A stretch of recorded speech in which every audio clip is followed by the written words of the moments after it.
It's that time again to answer more of your questions, so let's get to it.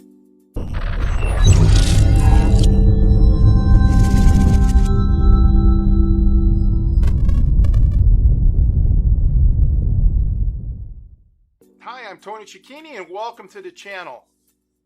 I normally enjoy answering questions, especially if they're not too difficult, but sometimes it's hard for me to explain it in the written words, so I think it's very good that I have this outlet to, discuss it verbally, because for me that's much easier. So let's get to this week's questions right off the bat. Coach, regarding offensive or defensive moves, how much time is spent on each sector? Terrific question, and let me break that down a little bit. Through the years, I've been asked so many times, Tony, how do I get out of this hold? Okay? And generally, I tell people, asking how to get out of a hold is like saying, how do you block a punch once it's landed? If the offensive guy knows what he's doing, once he gets that hold on, generally speaking, you're in a lot of trouble. The fight should be over. You have to give the guy credit. So, it's preventive is what you have to look at, okay? So I try to tell people that you have to see what caused you to have that hold put on. Now that to me makes a defensive move a little more attractive, right? A little more interesting to practice. Because, as opposed to, let's say, just blocking punches, which is a relatively reflexive thing, there's some science, if you really want to dig into this, to know how to defend against some moves. So for example, if somebody grabs my wrist like this, thumbless, I pretty much realize I got this guy. He's mine, because he's doing it in a way that's not as effective at the highest level of technique possible. So therefore, I would look at using when he grabs my wrist, for example, as a chance for me to attack him. Now I know that this side of his face is open, or what have you, whatever the way he's gripping is. It could be his chest could be wide open, or his neck or something, right? So I always try to make it look, what's the word I'm looking for? Intricate, right? Make it interesting for me. And sometimes I would bait a person. I'd put something out there so maybe they would grab it, knowing that if he grabs it here, maybe I can come over the top with an elbow or smash him in some other way. So for me, I make defensive moves very appealing to practice.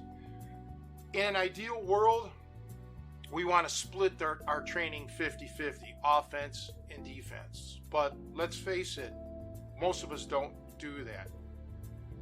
It's a lot more attractive to show off a fancy move or a punch on the heavy bag. Look how hard I can hit. It's very rare that we show off. Look how I can block punches, So a lot of it is psychological. You have to force yourself to do it. Kind of like when you're a kid, if you were forced to eat your vegetables and you didn't like to do it. You kind of had to do it because it's healthy for you, but you didn't enjoy it. A lot of times, that's how it happens when you're working on your defense. But if you start changing the way you think, it'll change your whole approach to fighting. And just use defense almost like the automobile, the fancy high-powered automobile that takes you place to place. You can enjoy the car ride. You can have a great, everybody can ooh and ah looking at you when you're driving in that hot rod. That's how your defensive moves should be, because they're going to set up many times your offense. I mean, unless you can just simply overwhelm the person offensively, fighting, generally speaking, is more defensive oriented in the fact that it's like you're a counter puncher or you're a counter attacker. So if the person makes a move on you, even if you slightly move your positioning out of the way, that's a defensive move, okay? And it may set up something offensively. So if you take the mindset of making every defensive move a gateway to offense, it'll pique your interest and make you want to learn the defensive side of fighting deeply and greatly. Okay, let's go on to the next question here. How much of a role does attributes play? Well, I would say attributes play a tremendous role. They cannot be understated. All of us have some attributes, okay? Some more than others. An attribute can be physical. It could be your strength, your flexibility, your speed, your pain tolerance.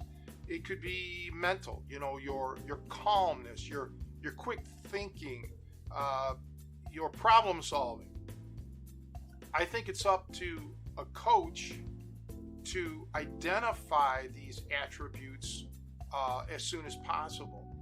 And always remember that we're somehow or another, we're all balanced in some way. Now we could be unbalanced, but what I mean by balanced is for every positive, there may be like a negative bringing you down. So it kind of goes like this. So let's say you're incredibly strong. You're a big, huge man. Well, conversely, that may mean you don't have the speed. Okay. Now, I'm not saying that it's impossible to have both, but I'm just using this generally speaking so you can get an example. Your coach, or if your coach isn't with it, it's up to you to learn to balance yourself out. Maybe take a little bit off of your strength training to try to increase your speed training or what have you. Or if you're like cool, calm, and collected to the point of you getting blown out, maybe you need to develop some aggressiveness. So attributes are awesome, but they're not cast in stone. You should always learn to work on your deficiencies. So look at us like when we were children.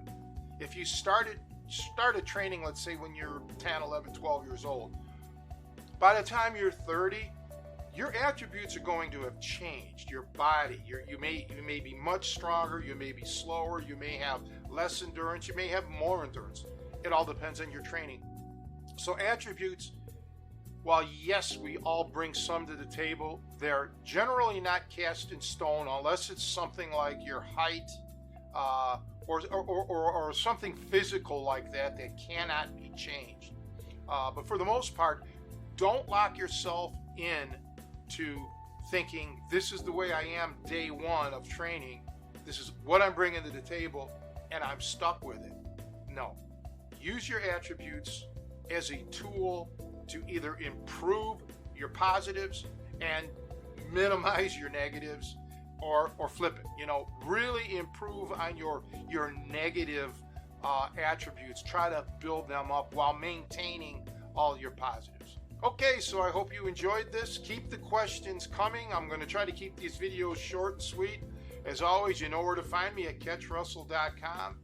I'd really appreciate it if you hit the like and subscribe button and ring that bell so you can get updates on all future videos. I'll see you guys real soon.